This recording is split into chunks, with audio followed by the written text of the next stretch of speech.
라오스 깊은 산골에서 저는 불가능한 것을 목격했습니다. 7살 아이가 제게 건넨 한마디가 제 인생을 완전히 바꿔놓았거든요. 언니, 할머니가 그러는데 우리는 원래 추운 나라에서 왔대요. 그 순간 저는 깨달았어요. 이 아이의 DNA가 한국인과 98% 일치한다는 사실이 단순한 우연이 아니라는 걸 말이죠. 제가 유전자 분석학자로 15년간 일하면서 본 것 중 가장 충격적인 결과였습니다. 라오스 북부 산간 지역에서 채취한 47개의 DNA 샘플 중 23개가 한국인과 95% 이상 일치했어요. 동료들은 기계 오류라고 했습니다. 하지만 현장에서 확인한 것은 숫자보다 더 놀라운 진실이었어요. 된장 냄새가 나는 마을, 한국식 장독대, 고구려 유민의 이주 경로와 정확히 일치하는 구전 이야기들. 그리고 무엇보다 그들의 말끝에서 들린 그 익숙한 따뜻함. 과학자인 제가 처음으로 데이터보다 중요한 걸 발견한 순간이었습니다. 어떻게 지구 반대편에서 우리와 똑같은 유전자를 가진 사람들이 우리와 똑같은 정서를 나누며 살 수 있을까요? 그리고 왜 저는 그들을 보는 순간 집에 온 것 같다는 느낌을 받았을까요? 이건 단순한 유전학 이야기가 아닙니다. 1400년 전 고구려 유민들이 남긴 국경을 넘어선 마음의 기록이었어요. 지금부터 들려드릴 이야기는 DNA 속에 숨겨진 민족의 기억, 그리고 말끝에 깃든 조상들의 마음에 관한 실화입니다. 저는 김수연입니다. 39세, 미국 국립유전자연구소에서 일하는 한국계 미국인 유전자 분석학자죠. 솔직히 말하면 제 뿌리에 대해서는 별로 관심이 없었어요. 부모님이 한국에서 오셨다는 것 정도만 알고 있었고 그것도 그냥 지나가는 정보 정도로 생각했거든요. 어릴 때부터 미국에서 자란 저에게 한국은 그저 멀고 낯선 나라였습니다. 부모님이 가끔 한국 음식을 해주시거나 한국 드라마를 보시는 걸 보면서도 저는 그건 부모님 세대의 일이라고 생각했어요. 대학에서 생명과학을 전공하면서는 더욱 그런 생각이 강해졌죠. 과학이야말로 국경도 민족도 초월하는 보편적 진리라고 믿었거든요. 연구실에서는 하루 종일 DNA 서열을 분석하고 유전자 데이터를 정리하는 일을 해요. 감정보다는 숫자가, 이야기보다는 통계가 더 중요한 세계에서 살아왔습니다.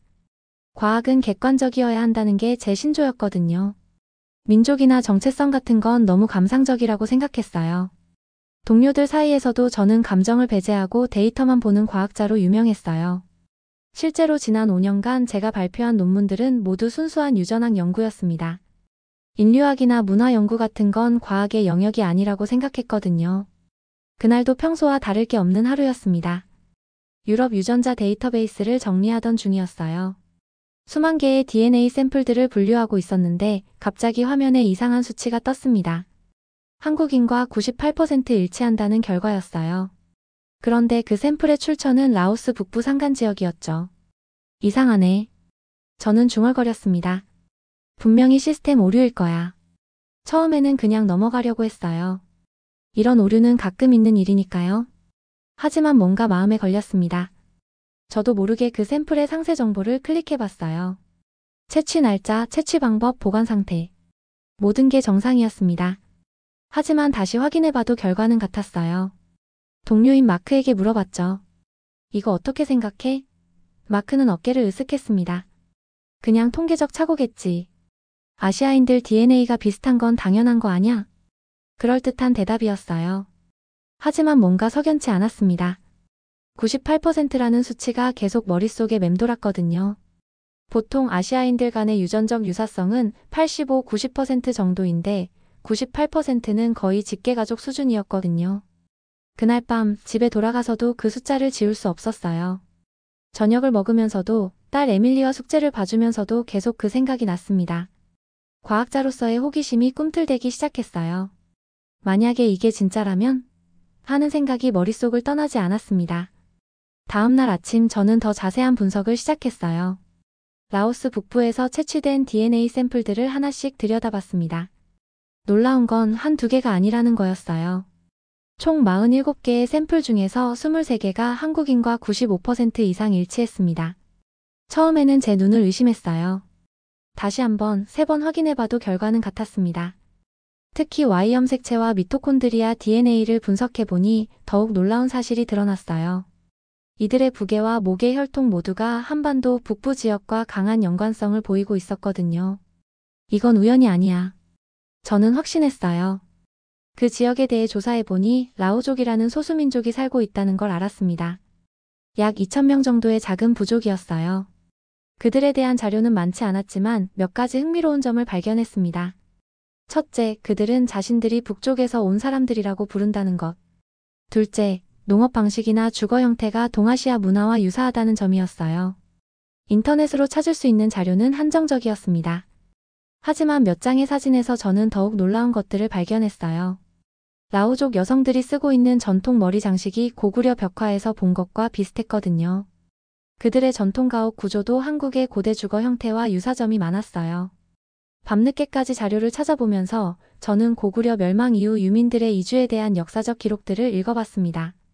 668년 고구려가 멸망한 후 상당수의 고구려 유민들이 남쪽으로 이주했다는 기록이 있었어요. 그런데 모든 유민이 신라나 백제로 간 건 아니었을 거예요. 일부는 더 남쪽으로 심지어 동남아시아까지 이주했을 가능성도 있었죠. 연구소 회의에서 제안했습니다. 현장 조사가 필요합니다. 이 데이터는 단순한 통계적 우연으로 설명하기에는 너무 특이해요. 동료들의 반응은 싸늘했어요. 수연, 그런 걸로 예산을 쓸 수는 없어. 우리는 연구소지 인류학과가 아니라고. 부장인 존슨 박사도 고개를 저었습니다.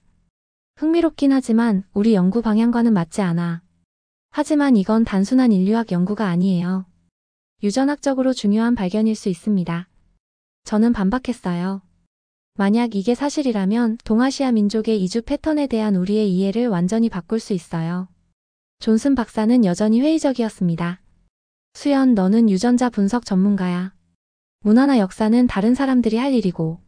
하지만 저는 포기할 수 없었어요. 밤마다 그 수치들을 들여다보며 생각했습니다. 정말 만약에 이게 사실이라면? 이건 단순한 과학적 호기심을 넘어선 무언가였어요. 마치 누군가 저를 부르는 것 같은 느낌이었거든요. 개인 휴가를 내기로 결심했어요. 자비로라도 가보고 싶었거든요. 15년 넘게 연구소에서 일하면서 이렇게 강한 충동을 느낀 건 처음이었어요. 남편 데이빗은 걱정했습니다. 갑자기 왜 그래? 라오스가 어디 있는지도 모르면서. 그리고 혼자 가면 위험하지 않을까? 하지만 15살 딸 에밀리는 달랐어요. 엄마, 뭔가 특별한 일이 일어날 것 같아. 가봐. 엄마가 이렇게 흥미로워하는 걸 본 적이 없어. 그 말이 저에게 용기를 줬습니다. 그래, 이건 제 인생에서 가장 중요한 발견일지도 모르니까요. 2023년 10월 저는 라오스 루앙 프라방에서 차로 6시간을 더 들어간 산간마을에 도착했어요. 가이드인 소미와 함께 라오족 마을에 처음 발을 디뎠을 때의 기분을 잊을 수 없습니다. 차에서 내리자마자 저를 맞이한 건 익숙한 냄새였어요. 된장 냄새였습니다. 처음에는 착각인 줄 알았어요. 하지만 분명히 된장 냄새가 맞았습니다. 이상해. 저는 무의식 중에 중얼거렸어요. 마을 입구에 있던 장독대가 눈에 들어왔거든요. 정말 한국의 전통 장독대와 똑같은 모양이었어요. 크기, 모양, 심지어 배치까지도 말이에요. 소미에게 물어봤습니다. 저건 뭐예요? 저건 소금이나 발효 음식을 저장하는 항아리예요. 라오족 사람들이 대대로 사용해온 전통 방식이에요. 마을 사람들이 먹고 있던 음식도 신기했습니다. 찰밥을 바나나 잎에 싸서 먹고 있었는데 그 먹는 방식이 우리나라 옛날 민속 자료에서 본 것과 일치했어요. 더 놀라운 건 그들이 젓가락을 사용한다는 거였어요. 동남아시아에서는 보통 손이나 숟가락을 쓰는데 라오족은 젓가락을 자연스럽게 사용하고 있었습니다. 마을 이장인 아치 할아버지를 만났습니다. 70대 후반으로 보이는 분이었는데 첫인상이 묘하게 친숙했어요. 마치 어디서 본 듯한 느낌이었거든요. 소미가 통역해줘서 대화할 수 있었죠. 우리는 옛날부터 여기 살았어요.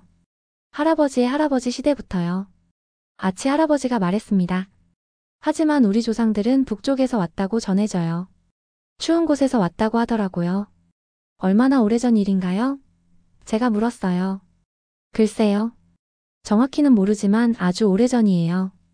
큰 전쟁이 있었을 때라고 들었어요. 그때 옆에서 할머니 한 분이 끼어들었어요. 맞아요. 우리는 큰 강을 건너서 왔다고 해요. 산도 많이 넘고요. 그때 많은 사람들이 죽었다고 하더라고요. 저는 소름이 돋았습니다. 고구려 유민들의 이주 경로와 정확히 일치하는 증언이었거든요. 668년 고구려 멸망 후 유민들이 대동강을 건너 남쪽으로 이주했다는 기록과 너무 비슷했어요. 더 놀라운 건 그 다음이었어요. 마을에서 제사를 지내는 모습을 보게 됐는데 절하는 순서와 음식을 배열하는 방식이 한국의 전통 제사와 거의 동일했습니다. 제사상에 올린 음식들도 비슷했어요. 된장과 비슷한 발효식품, 나물 반찬들, 그리고 흰 떡 같은 음식까지. 이건 우연일 수가 없어. 저는 확신했습니다. 언어 분석도 해봤어요. 제가 가져간 간단한 녹음 장비로 몇 가지 단어들을 녹음했습니다. 나중에 분석해보니 억양 패턴이 한국어의 경상도 사투리와 놀랍도록 유사했어요. 특히 의문문을 할 때의 억양 변화가 거의 똑같았습니다. 더욱 신기한 건 라오족의 숫자 세는 방법이었어요. 하나, 둘, 셋을 라오어로는 띠, 니, 썸이라고 발음하는데 이게 고대 한국어의 숫자 발음과 비슷했거든요. 그날 저녁 마을 사람들과 함께 식사를 했어요. 그들이 밥을 먹을 때 잘 먹겠습니다와 비슷한 인사를 하는 걸 봤습니다. 소미에게 물어보니 음식에 감사한다는 뜻이라고 하더라고요. 이것도 한국의 식사 예절과 똑같았어요. 밤이 되자 마을 아이들이 모여서 전통놀이를 하기 시작했어요. 그런데 그 놀이가 한국의 무궁화꽃이 피었습니다와 거의 같은 규칙이었어요. 아이들이 웃으며 뛰어노는 모습을 보면서 저는 가슴이 뭉클해졌습니다. 이 모든 게 우연일 수는 없었어요. DNA 데이터가 보여준 건 숫자였지만 지금 제 눈앞에서 벌어지고 있는 건 살아있는 문화였거든요. 마을에서 일주일을 보내면서 저는 DNA 샘플을 추가로 채취했어요. 마을 사람들이 흔쾌히 협조해줬거든요. 현장에서 간단한 분석을 해보니 예상대로 북방계 유전자 표지들이 다수 발견됐습니다. 특히 놀라웠던 건 미토콘드리아 DNA 분석 결과였어요. 라오족 여성들의 목의 혈통을 추적해보니 한국인, 특히 경상북도 지역 사람들과 거의 동일한 하플로그룹을 가지고 있었습니다. 이건 단순한 우연이 아니라 실제 혈연 관계를 의미하는 거였어요. 하지만 정말 충격적인 건 따로 있었어요. 마을 아이들과 시간을 보내면서 느낀 감정이었습니다. 7살짜리 누이라는 아이가 저에게 다가와서 말했어요. 언니, 어디서 왔어요? 소미가 통역해줬는데 그 아이의 말투에서 뭔가 익숙한 느낌을 받았어요. 마치 우리 딸 에밀리가 어렸을 때의 목소리 같았거든요. 누이가 제 손을 잡고 마을을 구경시켜주겠다고 했어요. 그 작은 손의 온기가 왜 그렇게 친숙하게 느껴졌을까요? 누이는 저를 이곳저곳 데리고 다니며 자랑스럽게 설명해줬어요. 이게 우리 할머니가 만든 옷이에요. 저기가 우리가 놀이하는 곳이에요. 저 나무에는 새들이 많이 와요. 아이의 순수한 미소를 보면서 저는 가슴이 뭉클해졌어요. 이상하게도 누이를 보면 제가 키우지 않은 딸을 보는 것 같은 기분이 들었거든요. 과학자로서는 말이 안 되는 감정이었지만 부정할 수 없는 느낌이었어요. 그날 저녁 에밀리와 화상통화를 했습니다. 엄마 어때? 재밌어? 에밀리가 물었어요. 저는 갑자기 눈물이 나더라고요. 응, 재밌어. 그런데 이상해. 여기 아이들을 보면 네가 생각나. 왜? 말투가 비슷해. 뭔가 정이 느껴져. 에밀리가 웃으며 말했습니다. 엄마, 그게 바로 우리의 이야기인 것 같아. 혈연이 아니라 마음의 연결 말이야. 그 순간 깨달았어요. 제가 지금까지 찾고 있던 건 단순한 유전적 연결이 아니라 감정적 연결이었다는 걸 말이에요. 과학자로서 처음으로 데이터보다 중요한 게 있다는 걸 느꼈습니다. 마을의 젊은 엄마인 카이안과 이야기를 나눌 기회가 있었어요. 그녀가 아이를 달래는 모습을 보면서 저는 또 한 번 놀랐습니다. 아이를 안는 방식, 달래는 말투, 심지어 자장가 멜로디까지. 모든 게 한국의 전통 육아 방식과 닮아 있었거든요. 카이양이 부르는 자장가를 녹음해서 나중에 분석해보니 그 멜로디가 한국의 전통 자장가 자장자장. 우리 아가와 놀랍도록 비슷했어요. 가사는 달랐지만 리듬과 선율의 기본 구조가 거의 일치했습니다. 우리 어머니도 저렇게 하셨을 거야. 저는 생각했어요. 그런데 이상한 건 저는 어머니의 그런 모습을 직접 본 적이 없다는 거였어요. 미국에서 태어나고 자랐으니까요. 그런데도 왜 이렇게 친숙하게 느껴질까요? 마을의 연로한 분인 파이 할아버지를 만났어요. 85세의 파이 할아버지는 라오족의 살아있는 역사책 같은 분이었어요. 할아버지는 어린 시절 들었던 조상들의 이야기를 들려주셨습니다. 우리 조상들은 큰 나라에서 왔어요. 그 나라에는 높은 산과 넓은 강이 있었다고 해요. 그리고 겨울에는 눈이 많이 왔다고 하더라고요. 그 나라 이름을 아세요? 정확한 이름은 몰라요. 하지만 우리말로는 큰 성의 나라라고 불렀어요. 큰 성의 나라. 고구려를 뜻하는 게 아닐까요? 고구려는 실제로 거대한 성곽 도시들로 유명했거든요. 그날 밤 일기에 적었습니다. DNA는 숫자일 뿐이다. 하지만 이 사람들에게서 느끼는 감정은 숫자로 설명할 수 없다. 이건 기억이다. 민족의 기억이.